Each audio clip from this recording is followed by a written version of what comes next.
ایک صاحب آئے, ابھی مجھے نہیں پتا تھا ان کی دوسری شادی ہے, لال سرخ ماشاءاللہ پٹھان تھے, وہ لگ رہا تھا پٹھان ہے, یورپ سے آئے تھے, لال سرخ ٹماٹر جیسے. میں نے نکاح پڑھا دیا, مجھے نہیں پتا تھا دوسری شادی ہو رہی ہے. نکاح پڑھایا, پھر آئے اور مجھے کھجوریں بھی گفٹ میں دیں, اور ایسے خوشی سے ماشاءاللہ میری شادی ہوئی ہے, بالکل زبردست خوش. اور پتہ ہے میں نے دوسری شادی کی ہے بیوہ سے. مجھے کہنے لگے, میں نے کہا یار یہ تو بڑا اچھا کام ہو گیا, اور لال سرخ نا ایسے خوش سواد کے ہوتے ہیں نا جیسے, تو میں نے دوسری کی ہے بیوہ سے. آپ کے بیان سن کے, ابھی اسی جمعے کی بات ہے, آپ کے بیان سن کے میں نے دوسری شادی کی ہے بیوہ سے. بار بار بتا رہے ہیں بیوہ سے کی ہے دوسری شادی, اور یہ تو بالکل ینگ لڑکا, میرا خیال ہے 25 سال عمر ہوگی. تو میں نے کہا پہلی کو پتا, کہہ رہے نہیں اس کو نہیں پتا.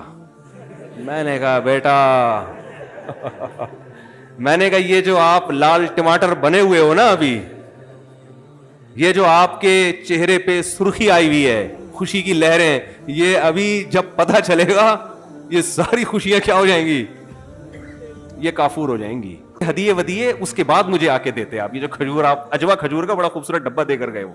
میں نے کہا یہ جب پتہ چل جائے نا اس کے بعد دیتے تو مجھے خوشی ہوتی, یہ تو بھی پتہ ہی نہیں ہے بھائی, ابھی تو پتہ چلے گا, پکڑے جاؤ گے تو پتہ چلے گا کیا ہوگا. تو اور کرونا کے دنوں میں کر لی یار بھائی, امیون سسٹم ابھی تو بڑھانا ہے نا آپ کو. کورونا کے خلاف اگر بیماری ہو گئی, آپ ٹینشن میں ہو, وہ تو کورونا پھر مار دیتا ہے انسان کو. تو خیر بڑی ہمت کی, بیوہ سے کی ہے, بڑی بات ہے. اللہ برابر پہلی بیوی کا بھی حق ادا کرنے کی توفیق دے ان کو, ایسا نہ ہو دوسری کی وجہ سے پہلی کو بھول جائیں, اور دوسری کا بھی. لیکن یہ کہ میں نے کہا ثواب کی انشاءاللہ گارنٹی ہے, بہت ملے گا آپ کو, حالات کی کوئی گارنٹی نہیں ہے. ہاں یہ پہلے سے.